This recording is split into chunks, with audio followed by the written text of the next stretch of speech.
Jangan lupa like, komen, dan subscribe PSHT Balikpapan. PSHT Jaya, Jaya, Jaya.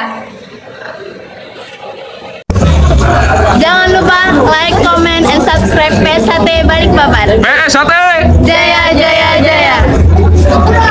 Jadi begini Mbak, pencak silat ini merupakan salah satu budaya kita dari sejak nenek moyang kita dulu, kemudian dicetuskan oleh Pak Sultomo untuk wisuda Isatra dan sudah berjalan 103 tahun ya sekarang. Ini kita perlu bersyukur dan terima kasih lah pada pendiri Isatra dan nenek moyang kita yang dahulu. Dan kebetulan dalam perjalanannya pencak silat ini beberapa kali kita mendapat nilai yang gemilang di kancah internasional maupun nasional. Artinya bahwa ini perlu dieksploitasi oleh pemerintah untuk dikembangkan ke negara-negara lain.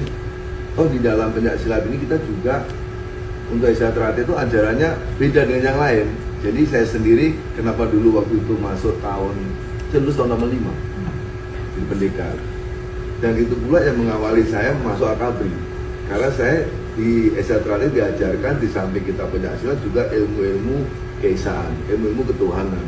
Bagaimana kita bisa menghargai orang, menghormati orang, kemudian istilahnya itu ikul dur mendem jeruk, memayu ayuning bawon dan sebagainya. Di situ jadi kita semakin yakin bahwa PSHT ini akan mampu menjadi salah satu andalan budaya kita yang bisa dikembangkan ke negara lain. Dan ini juga tadi disampaikan oleh Mas Ketum sejalan dengan apa yang disampaikan oleh Pak Menhan, Pak Prabowo, Presiden terpilih, dan juga Panglima TNI bahwa tentara itu jagoan. Jagoan salah satunya harus pandai, harus terampil dalam bela diri. Dan mungkin orang awalnya tidak, mungkin orang awam melihatnya, wah pencak silat ini hanya main kembangan, tidak ada apa-apanya, hanya seperti orang joget. Bukan. Kami juga punya kunci-kunci jurus-jurus yang mematikan. Dan dikaitkan dengan yang diinginkan oleh pimpinan ini cocok. Jadi kami juga bisa perang dengan waktu singkat atau katakanlah bertempur, fight ya, itu dalam waktu singkat bisa mematikan, kita diajari. Nah itulah bidang saya untuk bagaimana bela diri praktis dalam waktu singkat bisa mengalahkan lawan. Tetapi dalam filosofi kita sebetulnya itu kita hindari. Kalau bisa lawan dikalahkan hanya cukup dengan diberitahu, mungkin dengan pandangan mata, dengan omongan, tanpa dengan kekerasan. Tapi kalau tidak bisa di dalam situasi yang katakanlah mungkin perang face to face apa boleh buat, itu kita lakukan.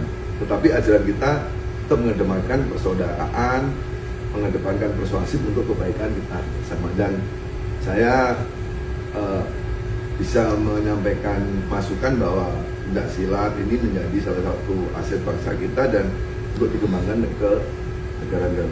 Dan PSHT sendiri alhamdulillah sudah mempunyai beberapa komisariat di negara-negara luar. Kalau tidak salah ada di Belanda, di Jepang, di Australia, di Cina, Singapura sebagainya, Malaysia sebagainya. Berarti ini aset Indonesia yang bisa disebarkan juga melalui negara-negara lainnya. Nah, kalau pembinaan yang dilakukan, Jangan lupa like, comment, and subscribe PSHT Balikpapan. PSHT Jaya,